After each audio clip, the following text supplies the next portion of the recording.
Darwin جو یہ کہتا ہے نا بار بار، ایک دلیل میں نے زبردست قسم کی نکالی ہے ڈاروین کے خلاف. وہ کہتے ہیں نا کہ انسان کی دم تھی، بندر تھا نا، دم تھی، اس کے بعد دم غائب ہو گئی. اب جب بھی کوئی ایتھیسٹ یہ بات کیا کرے کہ ہم بندر تھے تو آپ اس سے کہا کرو پھر تو ہماری دم بھی تھی، کہے گا ہاں تھی. کہاں گئی؟ پتہ نہیں. اس سے کہا کریں یا تو دم چاہیے یا دم کے پیسے چاہیے. سمجھ رہے ہو؟ جب بھی کوئی یونیورسٹی میں پروفیسر اس طرح کی بات کرے کہ ہم بندر تھے، جو ایتھیسٹ ہیں وہ تو یہی کہتے ہیں نا بندر سے انسان بنے. جب بھی کوئی اس قسم کی بات کرے کہ ہم کیا تھے؟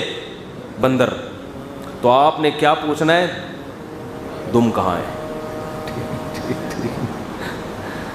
اگر وہ کہے پتہ نہیں تو اس سے کہو یا تو دم چاہیے یا دم کے پیسے چاہیے. انشاءاللہ وہ دوبارہ یہ فضول باتیں خدا کا انکار کرنے کے لیے دم کو درمیان میں نہیں لے کر آئے. سے بولیں سر دم چاہیے یا دم کے پیسے چاہیے؟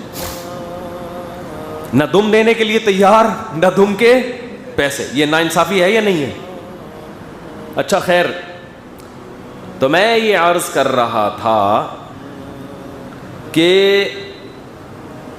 اللہ تعالیٰ جو پچھلے ہفتے میں بیان لے کے چلا تھا، میرا ارادہ تھا آج اسی کو میں کنٹینیو کروں کہ اللہ نے، میں نے بیان شروع کہاں سے کیا تھا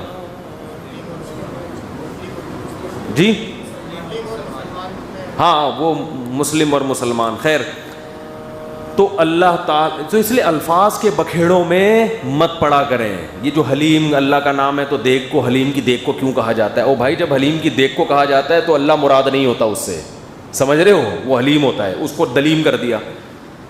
کتنے لوگ مسئلہ پوچھ رہے حضرت محرم میں دلیم پکانا جائز ہے؟ میں نے کہا دلیم کیا ہوتا ہے؟ کہہ رہے نہیں. میں نے کہا حلیم، کہہ رہے نا حلیم کس کا نام ہے؟ اللہ کا نام ہے. بھائی جب اللہ کی طرف نسبت ہوتی ہے کوئی سیاق و سباق پھر اللہ مراد ہوتا ہے، حلم والا. لیکن جب کھانے پینے کی بات چل رہی ہے تو اس میں کسی کی توجہ اللہ کی طرف جاتی بھی نہیں ہے. خام خواہ میں آپ لوگوں کے دماغ میں جس کی نہیں بھی جائے گی توجہ وہ بھی جانا شروع ہو جائے گی. تو جو جس کے لیے جو لغت میں لفظ ہے وہی استعمال کرو بھائی، کوئی اور کیوں استعمال کر رہے ہو؟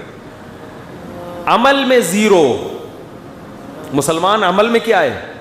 زیرو ہے، اور ان بکھیڑوں میں بہت آگے ہے. تو خیر میں یہ عرض کر رہا تھا کہ دیکھو پچھلے ہفتے ہم بیان شروع کر کے یہاں تک پہنچے تھے کہ اللہ نے آدم علیہ السلام، بہت سی چیزیں جو اللہ کے بتانے سے ہمیں پتہ چلیں ورنہ ہمیں پتہ نہیں چلتی، اور ان چیزوں کا سائنسدانوں کے پاس کوئی جواب نہیں ہے، کیونکہ بہت سی چیزیں لیبارٹری میں ان کی تحقیق ہو نہیں سکتی ہے اور تاریخی کتابوں سے بھی نہیں پتہ چل سکتی کیونکہ مورخین اس وقت تھے ہی نہیں. تو اللہ نے ہمیں بتایا چند اہم ترین باتیں. پہلی بات جو پچھلے ہفتے بیان میں نے کہا تھا کہ اللہ نے ہمیں بتایا کہ تم خود نہیں بنے، میں نے تمہیں بنایا ہے، اور میں کیا ہوں؟ اکیلا. وحدہ لا شریک لہ، میرے ساتھ کوئی شریک نہیں ہے. شرک کا مطلب کیا ہے وہ بھی میں نے کوشش کی تھی کہ اچھی طرح سے میں سمجھا دوں. اللہ کے سوا کسی کو پکارنا، کسی کو حاجت روا، کسی کو مشکل کشا سمجھنا جائز نہیں ہے. انتم الفقراء الی اللہ، اے لوگو تم سب کے سب اللہ کی نظر میں برابر کے فقیر ہو، سارے ایک جیسے محتاج. اللہ نے کسی کو کسی قسم کے بھی اختیارات نہیں دیے،